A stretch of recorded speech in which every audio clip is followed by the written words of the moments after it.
Assalamualaikum warahmatullahi wabarakatuh. Puji dan syukur kami panjatkan kehadirat Allah Subhanahu wa Ta'ala yang mana masih memberikan kami kesehatan, dan berkat karunia-Nya kami masih bisa menyelesaikan tugas kami hari ini dan mempresentasikannya saat ini. Tidak lupa pula salawat dan salam kami haturkan kepada junjungan Nabi besar Muhammad SAW. Sebelumnya, perkenalkan kami dari kelompok 6. Saya sendiri sebagai moderator bernama Cukdian Mararatu Tripa. Kemudian ada teman saya Febri Anissa, Nazwa Audrey Yunita Rambe, dan juga Aulia Dwi Putri. Jadi hari ini kami akan mempresentasikan terkait bukti audit. Baik, langsung saja ke materi kami. Di sini kami akan membahas 7 materi pembahasan. Yang pertama itu ada pengertian bukti audit. Kemudian ada sifat bukti audit, perbedaan bukti audit. Yang keempat ada keputusan bukti audit. Yang kelima daya persuasif bukti audit. Yang keenam ada jenis-jenis bukti audit, dan yang terakhir dokumentasi bukti audit. Baik, langsung ke awalnya, yaitu pengertian bukti audit yang akan dijelaskan oleh Nazwa Audrey Yunita Rambe. Kepada Nazwa kami persilakan.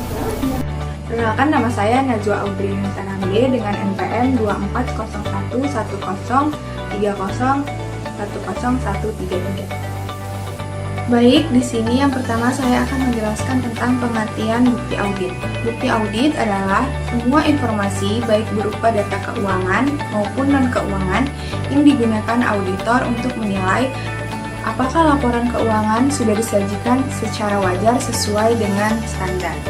Bukti ini bisa berasal dari berbagai sumber, seperti dokumen, catatan akuntansi, konfirmasi dari pihak luar, hingga hasil pengamatan langsung. Dengan adanya bukti audit, auditor dapat memberikan opini yang didasarkan pada fakta, bukan sekedar perkiraan atau asumsi. Selanjutnya saya akan menjelaskan tentang sifat bukti audit. Yang pertama yaitu beragam, yaitu bukti tidak hanya satu jenis. Contohnya yaitu faktur pembelian, bukti transfer bank, hasil wawancara dengan karyawan, dan hasil observasi stok barang. Yang kedua yaitu tingkat keyakinan berbeda. Artinya ada bukti yang lebih kuat dibanding yang lain. Contohnya konfirmasi saldo bank langsung dari bank lebih kuat daripada catatan kas internal perusahaan. Yang ketiga yaitu tidak mutlak, artinya bukti tidak harus 100% pasti, tapi cukup untuk meyakinkan auditor. Contoh, auditor mengambil sampel transaksi, tidak memeriksa semua data, tapi sudah bisa menarik kesimpulan. Yang keempat, dipengaruhi sumber, yaitu bukti dari luar perusahaan biasanya lebih dapat dipercaya.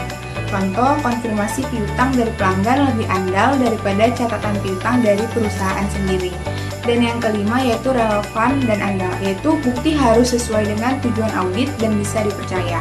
Contoh, untuk mengecek persediaan, auditor melihat langsung stok di gudang atau relevan, bukan hanya melihat laporan penjualan. Baik, di sini saya akan menjelaskan tentang perbedaan bukti audit untuk eksperimen ilmiah, kasus hukum, dan audit keuangan. Yang pertama yaitu dari sisi tujuan. Untuk eksperimen ilmiah, bukti audit ini yaitu untuk mencari kebenaran. Dan kalau di kasus hukum, bukti audit yaitu untuk membuktikan benar atau salah. Dan untuk audit keuangan yaitu untuk menilai kewajaran laporan keuangan. Yang kedua, dari sisi sifat bukti. Pada eksperimen ilmiah yaitu untuk bisa diuji ulang. Untuk kasus hukum yaitu butuh bukti yang kuat. Serta untuk audit keuangan yaitu menggunakan berbagai jenis bukti. Yang ketiga yaitu dari sisi pihak yang menilai. Untuk eksperimen ilmiah, pihak yang menilai yaitu peneliti. Untuk kasus hukum yaitu hakim atau juri, dan untuk audit keuangan yaitu auditor. Selanjutnya yaitu perbedaan dari sisi tingkat kepastian. Untuk eksperimen ilmiah, bukti audit itu yaitu untuk mendekati pasti karena bisa diuji dan diulang. Untuk kasus hukum, bukti audit tujuan untuk harus sangat meyakinkan. Dan untuk audit keuangan, bukti audit itu untuk keyakinan tinggi tetapi tidak mutlak. Untuk hasil atau kesimpulan, pada eksperimen ilmiah, bukti audit itu yaitu untuk menghasilkan teori atau kesimpulan peneliti. Untuk kasus hukum yaitu untuk menentukan bersalah atau tidaknya seseorang. Dan untuk audit keuangan, bukti audit itu untuk menghasilkan opini auditor atas laporan keuangan. Dan untuk pada sisi dampak kesalahan, pada eksperimen ilmiah yaitu bukti audit bisa menyebabkan kesalahan dalam penelitian atau pengembangan ilmu. Kalau untuk kasus hukum yaitu bisa membuat orang yang tidak bersalah dihukum atau sebaliknya. Dan untuk audit keuangan yaitu bisa menyesatkan pengguna laporan dalam mengambil keputusan ekonomi. Sekian dari penjelasan materi saya. Materi selanjutnya akan dijelaskan oleh teman saya. Terima kasih kepada Najwa Audrey Yunita Rambe. Kemudian dilanjutkan dengan materi keputusan bukti audit yang akan dijelaskan oleh Febri Anissa. Kepada Febri, kami persilakan. Keputusan bukti audit. Keputusan bukti audit merupakan pertimbangan auditor dalam menentukan bukti yang diperlukan untuk mendukung opini audit. Langkah pertama yang dilakukan auditor adalah menentukan prosedur audit yang digunakan, yaitu memilih prosedur yang paling sesuai dengan tujuan audit pada akun atau transaksi tertentu. Selanjutnya, auditor menentukan ukuran sampel yang akan diuji. Penentuan ukuran sampel ini dipengaruhi oleh beberapa faktor, yaitu risiko audit, materialitas akun, efektivitas pengendalian internal, dan tingkat keyakinan yang diinginkan auditor. Semakin tinggi risiko atau materialitas suatu akun, biasanya semakin besar sampel yang diperlukan. Setelah ukuran sampel ditentukan, auditor memilih sampel dari populasi. Metode pemilihannya dapat dilakukan melalui pemilihan acak, pemilihan sistematis, pemilihan berdasarkan pertimbangan auditor, maupun pemilihan blok, tergantung kondisi audit yang dihadapi. Kemudian, auditor menentukan waktu pelaksanaan prosedur audit. Pengujian dapat dilakukan sebelum, pada, atau setelah tanggal neraca. Penentuan waktunya dipengaruhi oleh tingkat risiko yang akan diuji, efektivitas pengendalian internal, ketersediaan dokumen dan bukti audit, serta jadwal penyelesaian audit.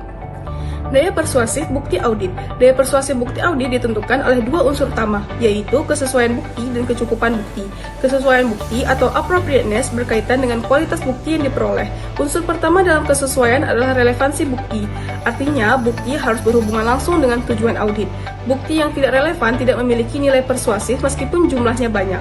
Unsur kedua adalah keandalan bukti, yaitu tingkat kepercayaan auditor terhadap bukti tersebut. Semakin andal bukti yang diperoleh, semakin besar keyakinan auditor.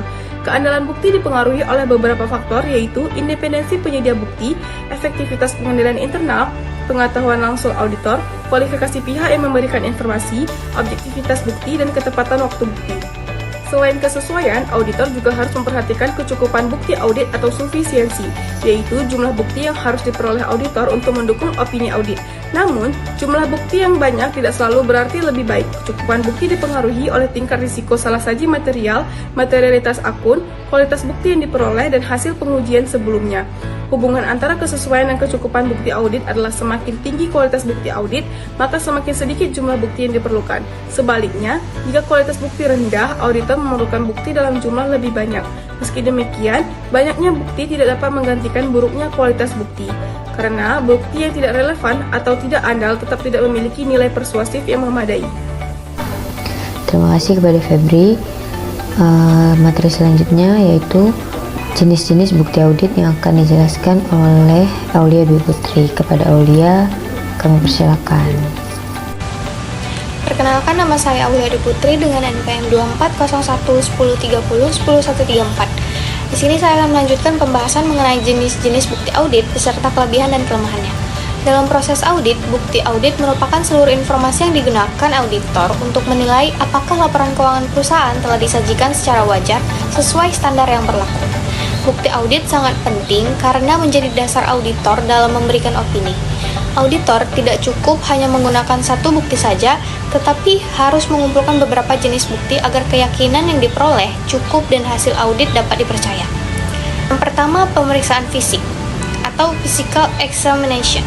Pemeriksaan fisik adalah kegiatan auditor untuk melihat, menghitung, atau memeriksa secara langsung aset berwujud milik perusahaan.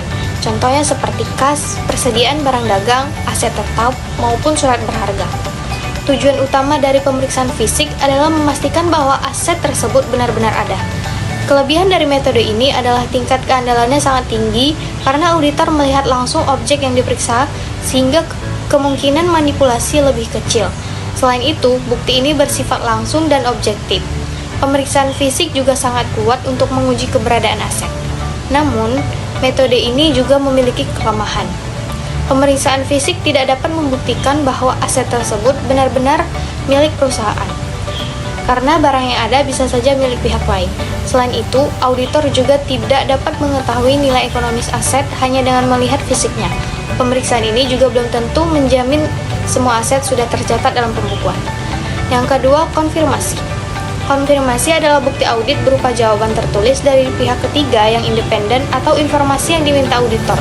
Contohnya, auditor meminta bank mengirimkan saldo rekening perusahaan atau meminta pelanggan mengonfirmasi jumlah piutang.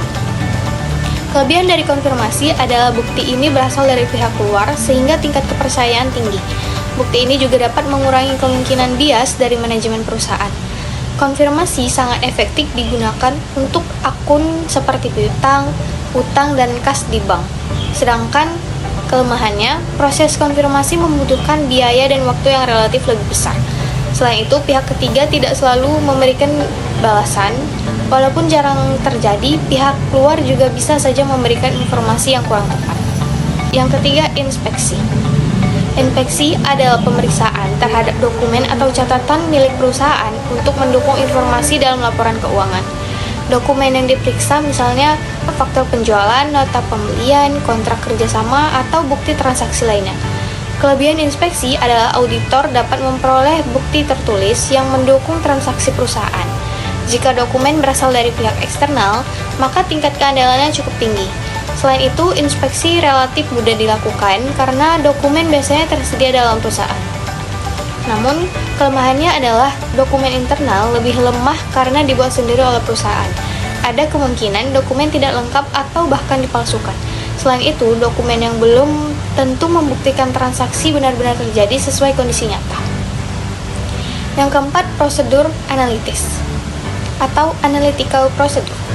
Prosedur analitis adalah analisis hubungan antara data keuangan dan non-keuangan untuk menilai kewajaran angka dalam laporan keuangan.